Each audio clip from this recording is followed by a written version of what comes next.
نحمده ونصلي على رسوله الكريم أما بعد فأعوذ بالله من الشيطان الرجيم بسم الله الرحمن الرحيم يا أيها الذين آمنوا لا تتبعوا خطوات الشيطان ومن يتبع خطوات الشيطان فإنه يأمركم بالفحشاء والمنكر.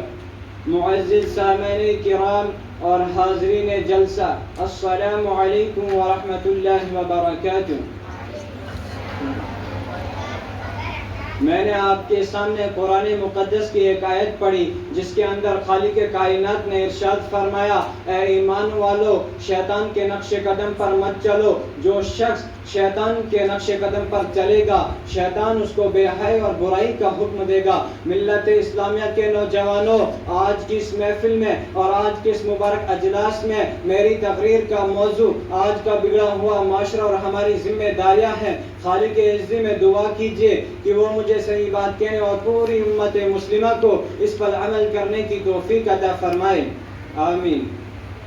نوجوان دوستو، آج کے اس نازک دور میں ہمارا معاشرہ اور سماج کن کن خرابیوں سے دوچار ہے، اس کے اسباب و وجوہات کیا ہے، ان سے مقابلہ اور دفاع کی کیا تدابیر ہے، ان کو اس مختصر سے وقت میں بیان کرنا دشوار ہی نہیں بلکہ ناممکن سا معلوم ہوتا ہے. لیکن سردست دور حاضر کے بعد شدید فتنوں کا اجمالاً اور بعض کا تفصیلاً ذکر کر دینا مناسب سمجھتا ہوں. حضرات، ایک دور وہ تھا کہ گانا بجانا، ناچنا اور غیروں کے سامنے منہ کھول کر بیٹھنا معیوب شمار ہوتا تھا. اونچے اور بڑے درجے کے لوگ اور کم درجے کے لوگ اس کو بے حیائی اور برافل یقین کرتے تھے. کیا کسی کی شرم و غیرت اس کی اجازت دے سکتی ہے کہ اس کی بہو بیٹی غیروں کے سامنے ناچے اور گائے؟ کیا یہ ممکن تھا کہ اپنی عورتوں کو غیر مردوں کے سامنے بے پردہ بٹھا دیا جائے؟ ہرگز نہیں. لیکن افسوس، سدا افسوس، آج ہر شہر میں ایک نہیں کئی سینما ہیں جن کے اندر مردوں عورتوں کے گول نظر آتے ہیں. شریف زادیاں خود ایکٹروں کے فرائض انجام دیتی ہیں.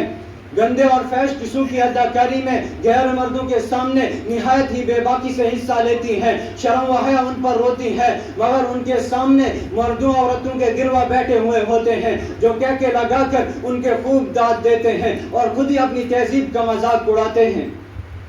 ہائے افسوس، ہماری عقل کہاں چلی گئی؟ مالدار اور غریب سب اس بیماری میں مبتلا ہے. سینما دیکھنا ضرورت زندگی میں داخل ہو گیا ہے. کیا یہی انسانیت ہے کہ اپنی بہو بیٹیوں کے سامنے تماشا دیکھا جائے؟ ہرگز نہیں. آقا دو جہاں صلی اللہ علیہ وسلم نے تو ارشاد فرمایا کہ میں تو گانے بجانے کو مٹانے کے واسطے بھیجا گیا ہوں، مگر ہم ہیں کہ آپ کے امتی بڑے زور و شور سے مسلمان ہونے کا دعویٰ کرتے ہیں اور خود فلمیں بناتے ہیں اور دیکھتے ہیں.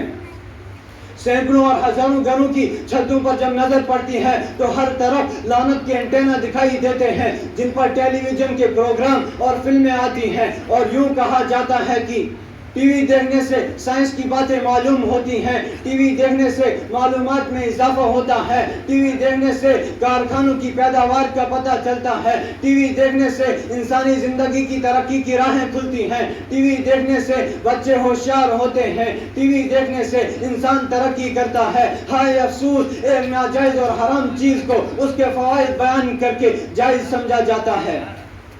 حضرات، ٹی وی ہمیں فائدے نہیں دیتی بلکہ ٹی وی انسانیت کی دشمن ہے. ٹی وی تباہی و بربادی ہے، ٹی وی مکاری و عیاری ہے، ٹی وی سے بدکاری و زناکاری عام ہوتی ہے، ٹی وی سے اللہ اور اس کے رسول ناراض ہوتے ہیں، ٹی وی سے معصیت و نافرمانی کا باب کھلتا ہے، ٹی وی سے بڑے جرائم کا بازار گرم ہوتا ہے، ٹی وی سے دنیا و آخرت دونوں تباہ و برباد ہوتی ہیں. حضرات، علم چھوٹا وقت ضائع دل سیاہ، علم چھوٹا وقت ضائع دل سیاہ، کیا کچھ نہیں کرتا برباد یہ ٹی وی.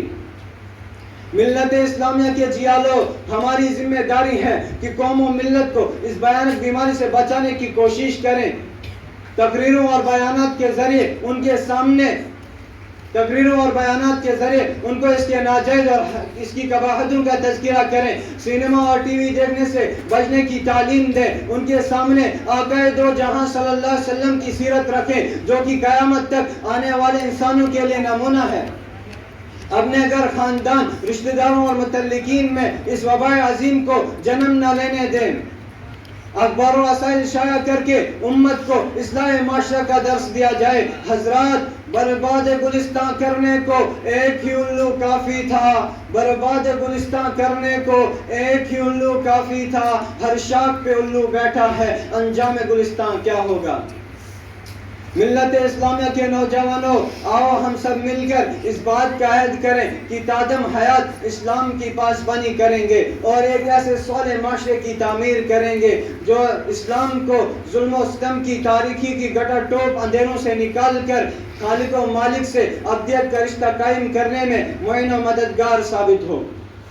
اللہ تعالیٰ سے دعا کیجئے کہ جو خرابیاں ہمارے معاشرے میں پیدا ہوئی ہیں ان کو دور فرمائے اور ہمیں اسلامی معاشرہ نصیب فرمائے اور ہمیں اپنی ذمہ داریوں پر احساس کرنے کی توفیق عطا فرمائے۔ آمین۔ وما علینا الا البلاغ المبین۔